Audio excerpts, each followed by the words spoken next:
নমস্কার, আমি শ্রাবন্তী। আজ একটি স্বরচিত কবিতা পাঠ করব। নাম বৃষ্টি। একটা মেয়ে, নাম ছিল তার বৃষ্টি। সে বলে বিধাতা নয়, ভালোবাসাতেই তার সৃষ্টি। ঝরতে চায় সে আপন ধারায় শৃঙ্খলহীনভাবে, বাঁধবে তাকে আপন জালে, এমন সাধ্যি কারোর হবে? জ্যৈষ্ঠ শেষে সে স্বস্তি স্বরূপ, অঘ্রাণে মেঠো চাষির হাসি। প্রৌঢ় শীতে তাকে খুঁজবে কোথায়, সে হয়েছে যে পরবাসী। বর্ষাকালের বৃষ্টির জল বয়ে আনে দরিদ্রদের কান্না।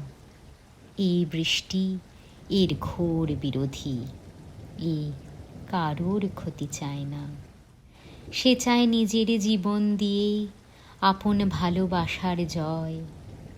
তার এই চাওয়া বড়ই কঠোর, কারণ এই ভালোবাসা তার নয়। নমস্কার।